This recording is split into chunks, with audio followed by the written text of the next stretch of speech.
ലോകത്തിന്റെ പരമോന്നത നീതിപീഠമായ സുപ്രീം കോടതിയിൽ ജഡ്ജിയായിരുന്ന ജസ്റ്റിസ് കുര്യൻ ജോസഫ്. 6 വർഷം നീണ്ട സുപ്രീം കോടതിയിലെ സേവനകാലത്തിനിടയിൽ 1000-ലേറെ വിധിന്യായങ്ങൾ എഴുതിച്ചേർത്ത 10 പേരിൽ ഒരാൾ. ക്രൈസ്തവ മൂല്യങ്ങളിൽ അടിയുറച്ചു നിന്നുകൊണ്ട് നീതിയുടെ കാവലാളായി പ്രവർത്തിച്ച ഇദ്ദേഹം തന്നെ വഴി നടത്തുന്ന ദൈവിക സാന്നിധ്യത്തെക്കുറിച്ച് നമ്മോട് പങ്കുവയ്ക്കുന്നു. എത്രയും സ്നേഹം നിറഞ്ഞ കുര്യൻ ജോസഫ് സാറിന് വീണ്ടും സ്വാഗതം. സാറെ, നമ്മൾ മരിയ സുഹൃതങ്ങളിലൂടെയുള്ള യാത്ര തുടങ്ങിയിട്ട് കുറേ ആയി. 18 സുഹൃതങ്ങളാണ് സാറ് പറഞ്ഞത്. 18ാമത്താണ് ഇന്ന് പറയേണ്ടത്. എനിക്ക് തോന്നുന്നു എല്ലാം ഒന്ന് പറഞ്ഞിട്ട് നമുക്ക് 18ാമത്തിൻ്റെ ഒരു എക്സ്പ്ലനേഷനിലേക്ക് കടക്കാം. മാതാവ് നമ്മെ ഓരോരുത്തരെയും വിശുദ്ധരാക്കാൻ സഹായിക്കുന്ന ഒരു വിശുദ്ധ ജീവിതത്തിൻ്റെ ഒരു തുടർക്കഥയാണ് ഈ 18 സുഹൃതങ്ങളോട് നമ്മൾ ധ്യാനിച്ചത്. അപ്പോൾ മാതാവിൻ്റെ കൈ പിടിച്ച് ഈ സുഹൃതങ്ങൾ അഭ്യസിച്ചുകൊണ്ട് ജീവിച്ചാൽ ഉറപ്പായിട്ടും നമുക്ക് ഈശോയുടെ അടുത്ത് ചെല്ലാം. ഈശോയുടെ അടുത്ത് ചെന്ന് എന്നും ഈശോയോടൊപ്പം ആയിരിക്കാൻ വേണ്ടിയിട്ടാണല്ലോ നമ്മൾ ഇപ്രകാരം ക്രിസ്ത്യാനിയായി ജീവിക്കുന്നതും ക്രിസ്ത്യാനിയായി മരിക്കാൻ ആഗ്രഹിക്കുന്നത്. ഈശോയുടെ അടുത്ത് നമുക്ക് നിത്യതയിലേക്ക് പ്രവേശിക്കണം നമുക്ക്. അപ്പോൾ അതിനെ സഹായിക്കുന്ന മരിയൻ സുഹൃത്തുക്കളാണ് നമ്മൾ ധ്യാനിച്ചുകൊണ്ടിരിക്കുന്നത്. അതെ, മാതാവിന് ഈശോ പരിശുദ്ധാത്മാവിലൂടെ കൊടുത്ത സുഹൃത്തുക്കളാണെന്നാണ് നമ്മുടെ എല്ലാവരുടെയും വിശ്വാസം. ആ സുഹൃത്തുക്കളാണ് നമുക്ക് ചിന്തിക്കാനും പ്രാർത്ഥിക്കാനുമായിട്ട് കൈമാറി കിട്ടിയത്. ആഴമേറിയ ഒരു മൗനം, അഗാധമായ എളിമ, അനുസ്യൂതമായ വിശ്വാസം, നിരന്തരമായ ഇന്ദ്രിയ നിഗ്രഹം, തീക്ഷ്ണമായ സ്നേഹം, തീവ്രമായ പ്രാർത്ഥന, ഉറച്ച ശരണം, നലം തികഞ്ഞ വിശുദ്ധി, മരണം വരെയുള്ള വിശ്വസ്തത, നിഷ്കളങ്കവും നിഷ്കപടവുമായ മനസാക്ഷി, നിതാന്തമായ ജാഗ്രത, സ്ഥിരമായ ഉത്സാഹം, സമ്പൂർണമായ സമർപ്പണം, ജ്ഞാനത്തിന്റെ അടയാളമായി സഹനത്തെ സന്തോഷത്തോടെ സ്വീകരിക്കാനുള്ള കൃപ, ദൈവത്തോടും ലോകത്തോടുമുള്ള തുറവി, പ്രസാദപരത്തിലുള്ള നിലനിൽപ്പ്, ദൈവസ്നേഹത്തിലുള്ള നിറവ്. ഇതാണ് 17. ഇനിയിപ്പോൾ 18ാമത്തെ നമ്മൾ ചിന്തിക്കാനും ധ്യാനിക്കാനും പ്രാർത്ഥിക്കാനും പോകുന്നത് ചെറിയ കാര്യങ്ങളിൽ പോലുമുള്ള പരിപൂർണത എന്നുള്ള മരിയൻ സുഹൃതമാണ്. ചെറിയ കാര്യങ്ങളിൽ പോലുമുള്ള പരിപൂർണത, പെർഫെക്ഷൻ ആയിരിക്കുക എന്നുള്ളത്. ഈശോ നമ്മളോട് എന്താ പറഞ്ഞത്? ഈശോ നമ്മളോട് പറഞ്ഞത്, സ്വർഗസ്ഥനായ നിങ്ങളുടെ പിതാവ് പരിപൂർണനായിരിക്കുന്ന പോലെ നിങ്ങളും പരിപൂർണരായിരിക്കും. സ്വർഗസ്ഥനായ പിതാവിൻ്റെ പരിപൂർണത എന്താ?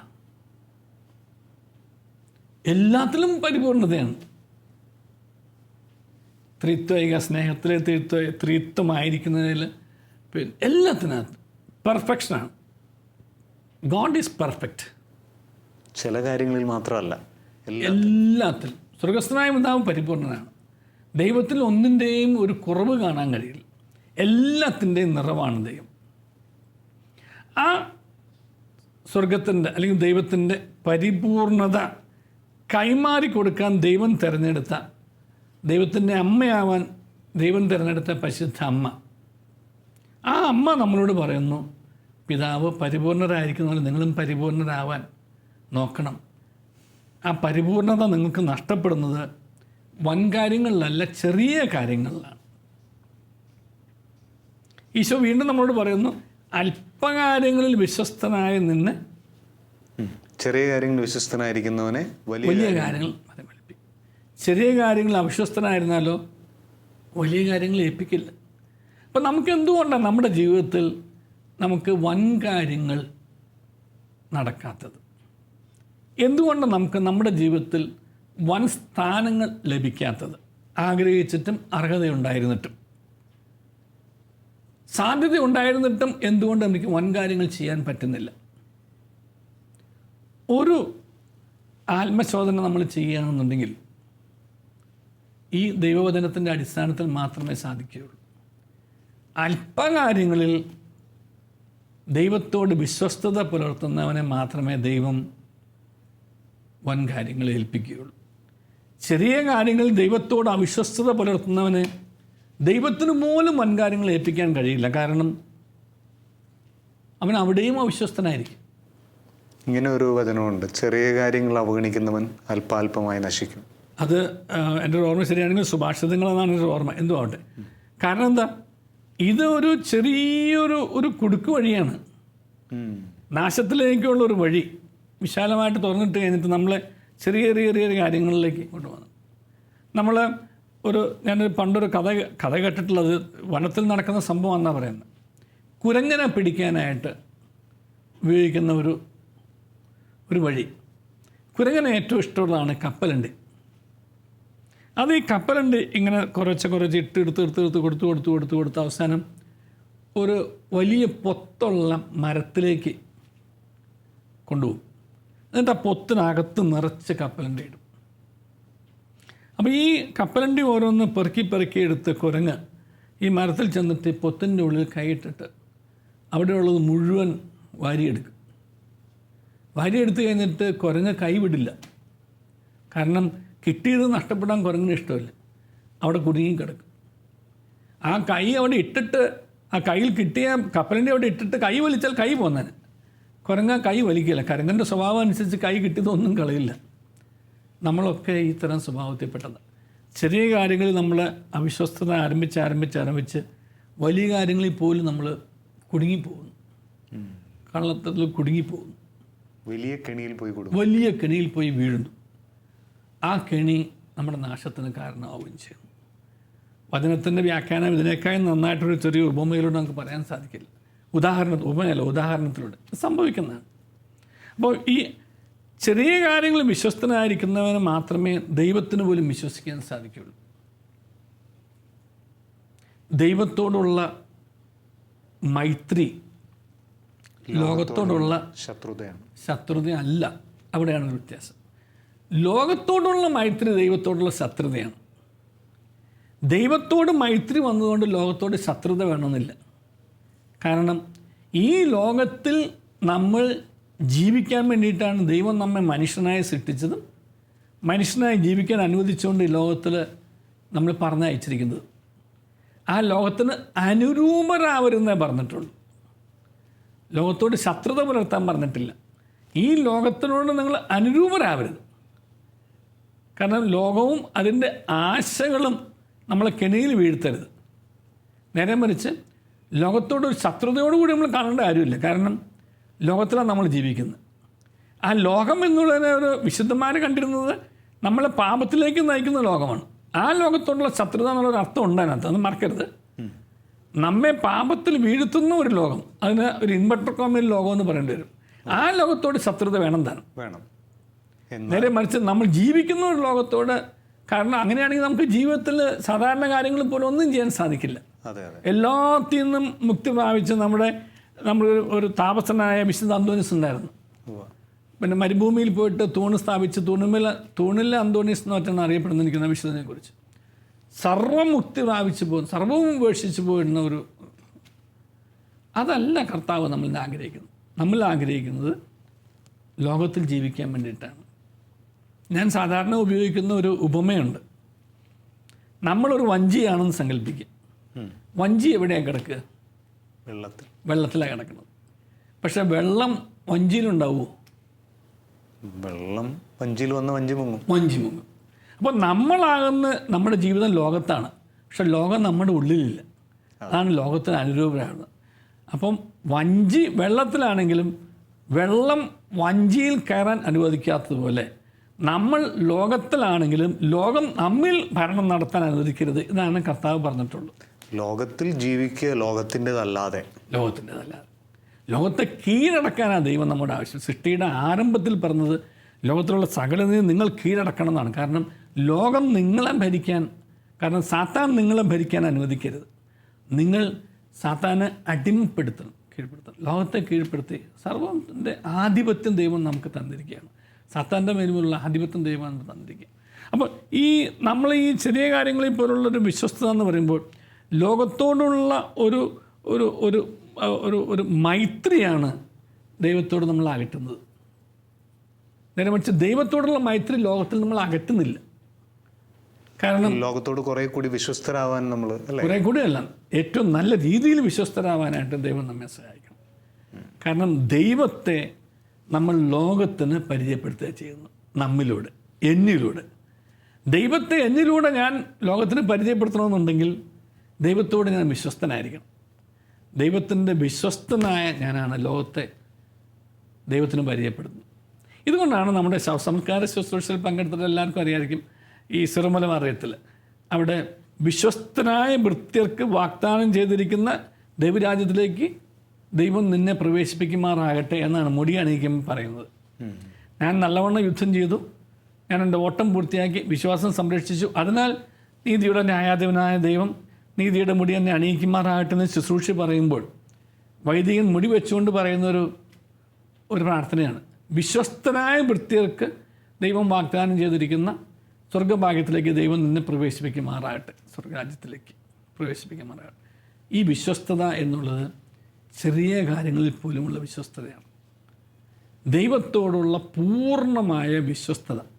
ആ വിശ്വസ്തത ഉണ്ടാവുന്നത് ദൈവം നാം ചെയ്യാനായിട്ട് നമുക്ക് തന്നിരിക്കുന്ന, അല്ലെങ്കിൽ ദൈവം നമ്മുടെ മുമ്പിൽ വെച്ചിരിക്കുന്ന കൊച്ചു കൊച്ചു കാര്യങ്ങളിൽ പോലും അതിൻ്റെ പൂർണ്ണതയോടുകൂടി നിർവഹിക്കുമ്പോഴാണ്. അതിന് മദർ തെരേസ പറഞ്ഞൊരു ഉദാഹരണത്തെക്കായി കൂടുതലൊരു ഉദാഹരണം എനിക്ക് പറയാനില്ല. ഒരു ഉദാഹരണത്തെക്കായി കൂടുതലായിട്ട് മദർ തെരേസയുടെ ഒരു ഉപദേശം, വലിയ കാര്യങ്ങൾ ചെറിയ സ്നേഹത്തോടെ ചെയ്യുന്നതിനേക്കാളും പ്രധാനപ്പെട്ടതാണ് ചെറിയ കാര്യങ്ങൾ വലിയ സ്നേഹത്തോടെ ചെയ്യുക. കഞ്ചിക്കോട്ട് റാണി ചേച്ചിക്ക് മാതാവ് വെളിപ്പെടുത്തി കൊടുത്ത മാതാവിൻ്റെ വെളിപ്പെടുത്തലുകളുണ്ട്. അതിൻ്റെ അകത്ത് വളരെ വ്യക്തവും ശക്തവുമായിട്ട് പറഞ്ഞിട്ടുള്ള ഒരു വെളിപാടുണ്ട്. പരിപൂർണത നിസ്സാര കാര്യമായി കാണരുത്. ചെറിയ കാര്യങ്ങൾ പോലും പരിപൂർണതയോടെ നിർവഹിക്കാൻ ശ്രദ്ധിക്കണം. പരിപൂർണത നിസ്സാര കാര്യങ്ങൾ, ഡോണ്ട് നിഗ്ലക്റ്റ്. പരിപൂർണത ഒരു നിസ്സാര കാര്യമായി കാണരുത്. നിസ്സാര കാര്യങ്ങൾ പോലും പരിപൂർണതയോടെ നിർവഹിക്കണം.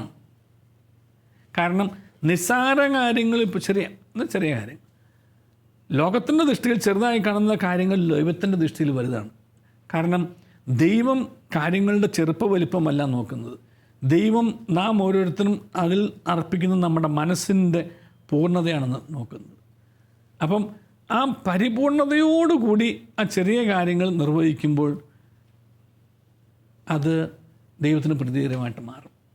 പരിശുദ്ധ അമ്മ ഇപ്രകാരം ഒരു സന്ദേശം നമുക്ക് നൽകിയെന്നുണ്ടെങ്കിൽ പരിശുദ്ധ അമ്മ ജീവിതത്തിൽ കാണിച്ചു തന്ന ആ മാതൃക തന്നെയാണ് സന്ദേശമായിട്ട് ഇപ്പോൾ നൽകിയിട്ടുള്ളത്. പരിശുദ്ധ അമ്മ ഒരു കൊച്ചു കാര്യം പോലും നിസ്സാരമായി കരുതി മാറ്റിയിട്ടിട്ടില്ല. എല്ലാ കൊച്ചു കാര്യങ്ങളും. അതുകൊണ്ടാണ് നിഴൽ പോലെ ഈശോയെ എല്ലാ സ്ഥലത്തും എല്ലാ സംഭവത്തിലും തുടരുന്നതായിട്ട് നമ്മൾ കാണുന്നത്. ഔസേപിതാവിനോട് കൂടെ നല്ല കുടുംബിനിയായിട്ട് ജീവിച്ച് ആ കുടുംബത്തിൻ്റെ തിരുക്കുടുംബമാക്കി മാറ്റുന്നതിൽ അമ്മ വഹിച്ച പങ്കും, ഇതൊന്നും എഴുതപ്പെടാത്ത സുവിശേഷങ്ങളാണെന്നുണ്ടെങ്കിലും പറയാതെ പോയ വാക്കുകളും പറയാതെ പോയ സംഭവങ്ങളും. അതുകൊണ്ടാണ് ആ കുടുംബം തിരുക്കുടുംബമായിട്ട് മാറുന്നത്. ഒരു കുടുംബത്തെ തിരുക്കുടുംബമായിട്ട് മാറ്റുന്നതിന് ഒരമ്മയ്ക്ക് വലിയ പങ്ക് വഹിക്കാനുണ്ട്. അതും കൂടി ഇതിൻ്റെ കൂടെ ഒന്ന് പറഞ്ഞു പോക്കട്ടെ. ഒരു കുടുംബത്തെ തിരുക്കുടുംബം മാറ്റുന്നതിൽ ഒരമ്മയ്ക്ക് വലിയ പങ്ക് വഹിക്കാനുണ്ട്. കാരണം ആ അമ്മയാണ് എല്ലാവരെയും ചേർത്ത് നിർത്തുന്നത്. എല്ലാവരെയും ചേർത്ത് നിർത്തുന്ന അമ്മയുടെ റോള് വളരെ പ്രധാനപ്പെട്ടാണ് കുടുംബത്തിൽ. എന്തുകൊണ്ട് അത് അപ്പോൾ കൊച്ചു കൊച്ചു കാര്യങ്ങളാണ് നമ്മുടെ ജീവിതത്തിൽ നിർവഹിക്കാനുള്ളത് എന്നുണ്ടെങ്കിലും അവിടെയെല്ലാം പരിപൂർണമായ സ്നേഹത്തോടെ ഞാൻ പലപ്പോഴും ആലോചിച്ചിട്ടുണ്ട്. നമ്മളൊക്കെ പുറത്തൊക്കെ സഞ്ചരിക്കുമ്പോഴെല്ലാം എത്രയോ വലിയ വലിയ ഹോട്ടലുകളിലൊക്കെ ഭക്ഷണം കഴിക്കാൻ പോകുന്നു. വലിയ വില കൊടുത്ത് വലിയ ഭക്ഷണങ്ങൾ കഴിക്കുന്നുണ്ട്. പക്ഷെ നമ്മുടെ വീട്ടിലേക്കൊക്കെ വന്നു കഴിഞ്ഞിട്ട് നമ്മുടെ അമ്മച്ചിയൊക്കെ ഉണ്ടായിരുന്ന സമയത്തൊക്കെ അവർ ഈ പറയുന്ന ഹോട്ടലിൽ നിർത്തിയിട്ടുള്ള അത്രയും വിഭവങ്ങളൊന്നും ഉണ്ടാവില്ല. ചിലപ്പോൾ ഒരു കറിയായിരിക്കും, വെറും ഒരു ചമ്മന്തി ആയിരിക്കും ഒരു പക്ഷേ, അല്ലെങ്കിൽ ഒരു കൊച്ചു കറിയായിരിക്കും. മതി, വേറെ ഒന്നും വേണ്ട അതിനകത്ത്. കാരണം അതിനേറെ സ്നേഹം മുഴുവൻ അതിനകത്ത് ചൊരിഞ്ഞിട്ടുണ്ട്. ആ സ്നേഹം മുഴുവൻ ആ ചാലിച്ച് കൂട്ടിയെടുത്തതാണ്. അത്രയും വിശ്വാസം. കാരണം മക്കൾക്ക് നൽകാൻ വേണ്ടിയിട്ട് കഷ്ടപ്പെട്ട് ബുദ്ധിമുട്ടി സ്നേഹത്തോടെ സന്തോഷത്തോടെ താല്പര്യത്തോടെ പൂർണ്ണമായും തന്നെ അതിനകത്ത് നിയോഗിച്ചിട്ടുണ്ട് അല്ലേ. അപ്പോൾ കൊച്ചു കാര്യം വളരെ വിശ്വസ്തയോടെ ചെയ്യുന്ന എന്തെങ്കിലും ആവട്ടെ എന്ന് കണക്കാക്കിയാലോ പോയി. നമുക്ക് സംഭവിക്കുന്നത് പലപ്പോഴും ഇത്രയൊക്കെ മതി, ഇങ്ങനെയൊക്കെ മതി, ഇത്രയൊക്കെ ആയല്ലോ, ഇനി ഇങ്ങനെയൊക്കെ മതി, ഇങ്ങനെയൊക്കെയുള്ള വലിയ ഒരു ഒരു ഒരു ഒരു പിശാചിൻ്റെ വലിയ വലിയ തന്ത്രത്തിൽ നമ്മൾ വീണുകയാണ് ചെയ്യുന്നത്. ഇത്രയൊക്കെ മതിയെന്നും ഇങ്ങനെയൊക്കെ മതിയെന്നും ഇത്രയൊക്കെ ആയല്ലോ എന്നൊക്കെയുള്ളത് നമ്മെ ഈ പരിപൂർണതയിൽ നിന്നും പിൻവലിപ്പിക്കുന്ന, പരിപൂർണതയിൽ നിന്നും നമ്മൾ പുറകോട്ട് കൊണ്ടുവന്ന പിശാചിൻ്റെ തന്ത്രങ്ങളാണ്. സാർ ഇത് പറഞ്ഞപ്പോൾ എൻ്റെ മനസ്സിലേക്ക് വരികയായിരുന്നു, ഈ സാധാരണഗതിയിൽ ഇത്രയും മതിയെന്ന് ചിന്തിക്കുന്നത് കുറച്ചൊരു പ്രായമൊക്കെ ആയ മനുഷ്യർ, റിട്ടയർഡായ മനുഷ്യർ, അവരെങ്ങനെ ചിന്തിക്കാറുണ്ട്. അങ്ങനെ ചിന്തിക്കുമ്പോൾ കുറച്ചുകൂടി ഡൗൺ ആയി പോവുകയല്ലേ ചെയ്യുന്നത്. ഈ പ്രായമായ മനുഷ്യരൊക്കെ ചിന്തിക്കുന്നത് ലോകത്തിൻ്റെ ഭാഷയിലാണ്. ലോകത്തിൻ്റെ ഒരു ദൃഷ്ടിയിലും ലോകത്തിൻ്റെ ഒരു കാര്യങ്ങളിലൊക്കെ ഇത്രയും കാലം ജോലി ചെയ്തു, അതെ, ഇത്രയൊക്കെയാണ് സമ്പാദിച്ചു, ഇത്രയൊക്കെ ഇനി മതി, ഇനി ഞാനൊന്ന് വിശ്രമിക്കട്ടെ. അത് സത്യത്തിൽ അവരുടെ ജീവിതത്തെ താഴെ കൊണ്ടുപോവുകയുള്ളൂ അല്ലേ. കൃത്യമായിട്ട് കർത്താവ് ഒരു ഉപമ പറയുന്നുണ്ട്. എനിക്ക് ഇനി കുറച്ച് കാലത്തേക്ക് വേണ്ടതെല്ലാം ഞാൻ ശേഖരിച്ചിട്ടുണ്ട്, ഇനി അതുകൊണ്ട് ആത്മാവെ നീ വിശ്രമിക്കുക, തിന്നു കുടിച്ച് ആഹ്ലാദിക്കുക, കാരണം നിനക്കായി ഞാൻ കരുതിയിട്ടുണ്ട്. മൂഢ എന്നാണ് യേശു ആ മനുഷ്യനെ വിളിക്കുന്നത്, വിഡ്ഢി. കാരണം എന്തുകൊണ്ടാണ്? നീ നിൻ്റെ കരുതലിലാണ് നീ ആശ്രയിച്ചത്, പക്ഷെ നീ മറന്നുപോയി നിന്നെ ഇത് അനുഭവിക്കാൻ നിനക്ക് ആയുസ് തരുന്ന ദൈവത്തെ നീ മറന്നുപോയി. അതുകൊണ്ട് നിൻ്റെ ആയുസ് ഇന്നവിടെ അവസാനിച്ചാൽ നീ കരുതിയതല്ല ആരുടേതാവും. വിഡ്ഢിയെന്ന് പറയുന്നതാണ്. അപ്പം നമ്മൾ സമ്പാദിക്കുന്നതിനോടോ നമ്മൾ ഉണ്ടാക്കിയെടുക്കുന്നതിനോടോ ഒന്നും ദൈവം എതിരല്ല. ദൈവം നമ്മുടെ അധ്വാനത്തിന് പ്രതിഫലം തരുന്നവനാണ്, അധ്വാനത്തെ അംഗീകരിക്കുന്നവനാണ്, അധ്വാനിക്കാൻ ആയുസ് തരുന്നവനാണ്, അധ്വാനിക്കാൻ ശക്തി തരുന്നവനാണ്, അധ്വാനിക്കാനുള്ള സാധ്യതകൾ തരുന്നവനാണ്. ആ സാധ്യതകൾ ഉപയോഗപ്പെടുത്താതിരിക്കുന്നതാണ് ദൈവത്തിൻ്റെ പ്രവൃത്തികളോടുള്ള നിസ്സഹകരണം, ദൈവത്തിൻ്റെ പദ്ധതിയോടുള്ള നിസ്സഹകരണം. മതി എന്ന് പറയാനോ ഇത്രയൊക്കെ ആയി എന്ന് പറയാനോ ദൈവം ഒരിക്കലും അനുവദിച്ചില്ല. കാരണം ആയുസ്സിൻ്റെ ഉടയവനായ ദൈവം ആയുസ് നിർത്തുന്നിടം വരേക്കും ഈ ദൈവത്തിൻ്റെ സ്നേഹത്തെ അതരം കൊണ്ട് സ്തുതിക്കാനും കൈകൾ കൊണ്ട് നിറച്ച് ലോകത്തിന് നൽകാനും ദൈവം നമ്മെ നിയോഗിച്ചിരിക്കുകയാണ്. അതാ നമ്മുടെ കൊച്ചു കൊച്ചു കാര്യങ്ങളാണെങ്കിൽ പോലും, കാരണം പ്രായത്തിൻ്റെയോ അല്ലെങ്കിൽ നമ്മുടെ ജീവിതാവസ്ഥകളുടെയൊക്കെ പ്രത്യേകത കൊണ്ട് നമുക്ക് വൻകാര്യങ്ങൾ ചെയ്യാൻ സാധിച്ചെന്ന് വരില്ല. അപ്പോഴും എന്തെങ്കിലുമൊക്കെ കൊച്ചു കൊച്ചു കാര്യങ്ങൾ ചെയ്യാൻ പറ്റും. ഓരോരുത്തർക്കും പറ്റും. ആ കൊച്ചു കാര്യങ്ങൾ പരിപൂർണ സ്നേഹത്തോടെ, പരിപൂർണ വിശ്വസ്തയോടെ, പരിപൂർണ വിശുദ്ധിയോടെ, പരിപൂർണതയോടുകൂടി നിർവഹിച്ചാൽ മാത്രം മതി.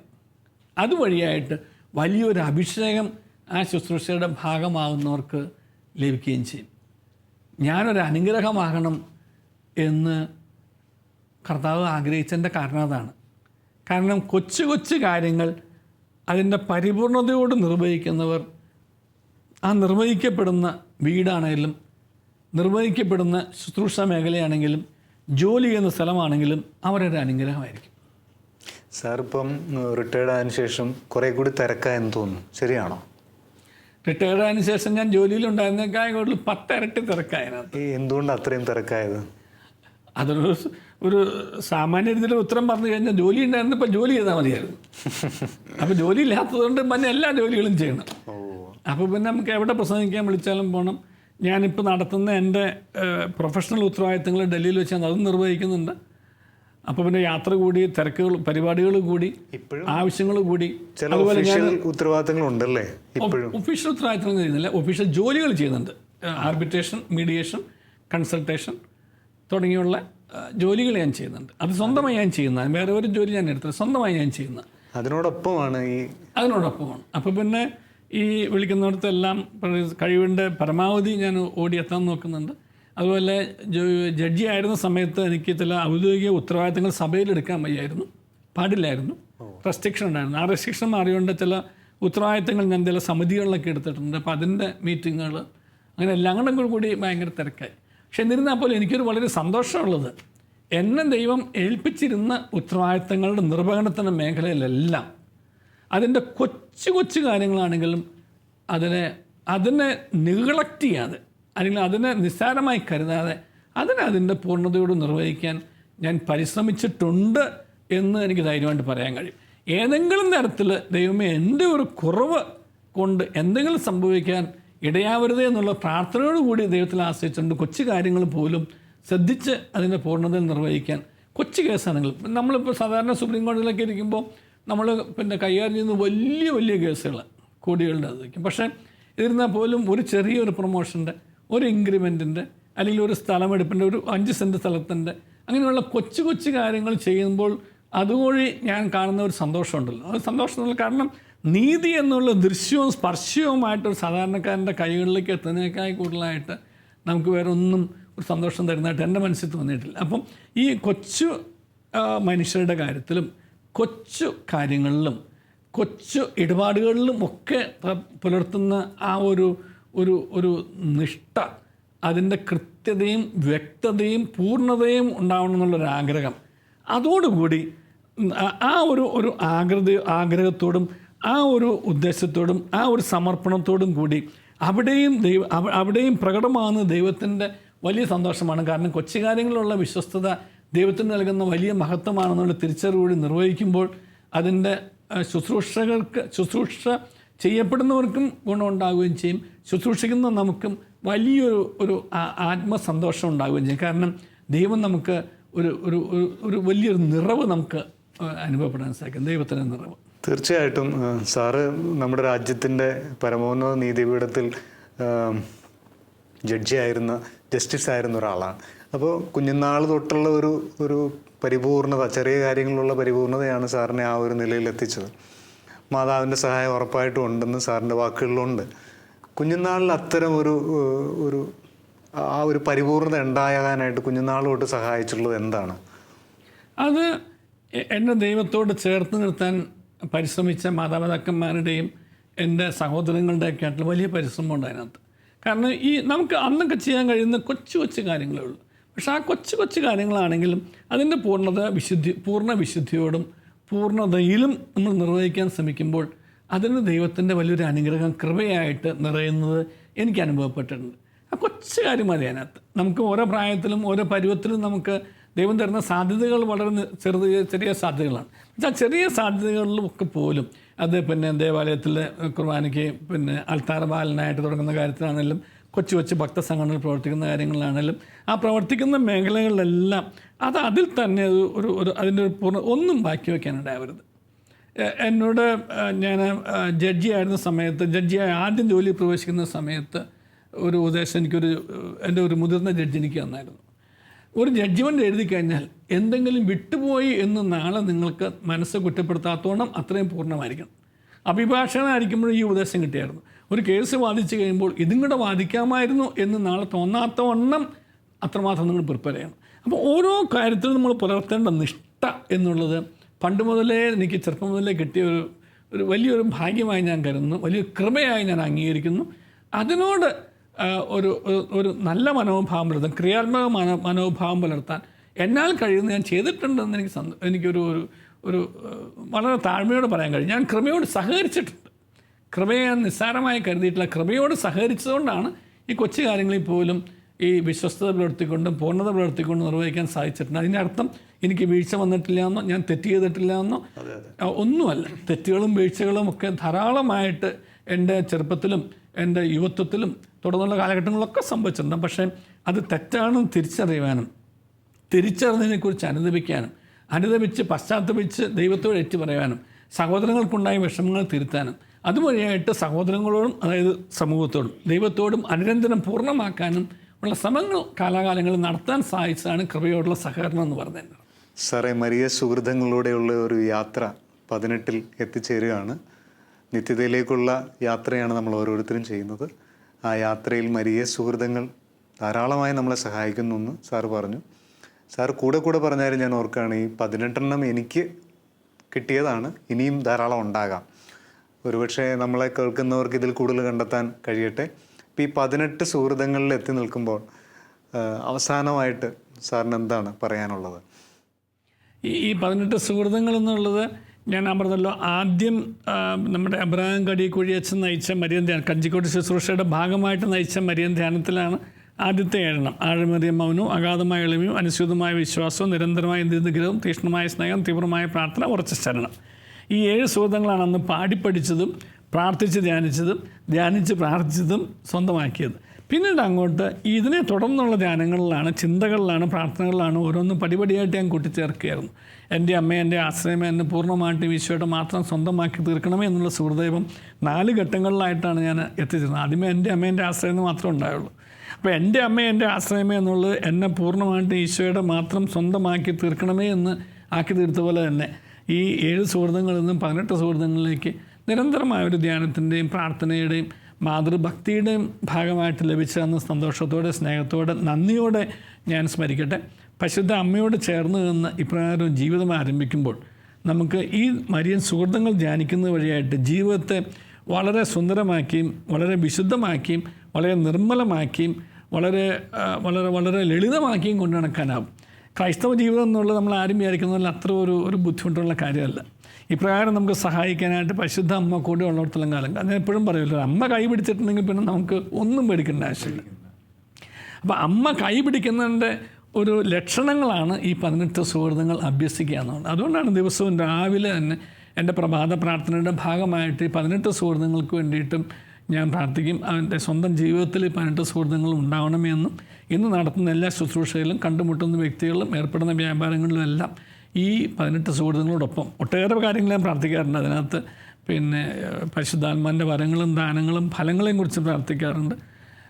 പിന്നെ നമ്മുടെ വിശ്വാസം, ശരണം, ഉപവി, നന്മ ചെയ്യുന്നതിനുള്ള ആഗ്രഹം, തിന്മയെ തീർക്കാനുള്ള ശക്തി പറഞ്ഞ ദൈവിക പുണ്യങ്ങൾക്ക് വേണ്ടി പ്രാർത്ഥിക്കാറുണ്ട്. കൊടുത്തിക്കേണ്ട പ്രാധാന്യം കൊടുത്ത് പ്രാർത്ഥിക്കുന്നതാണ് ഈ 18 സുഹൃതങ്ങൾ.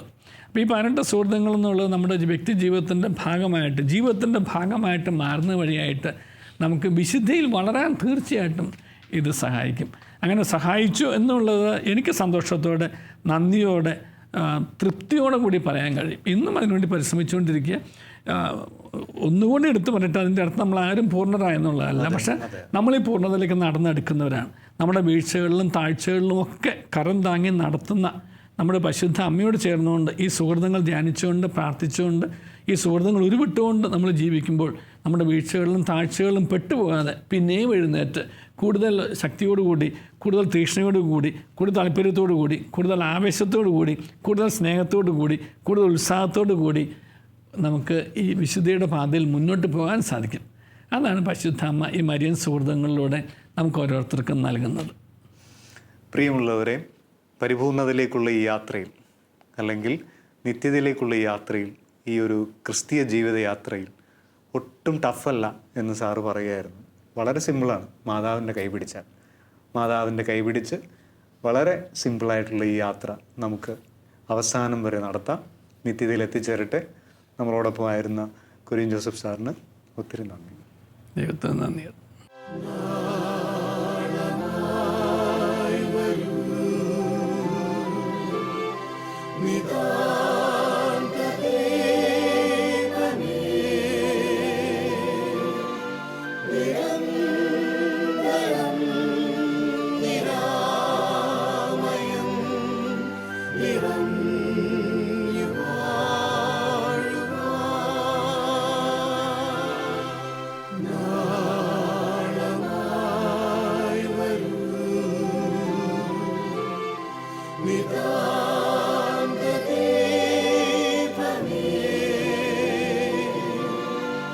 നിരന്തരം നിരാമയം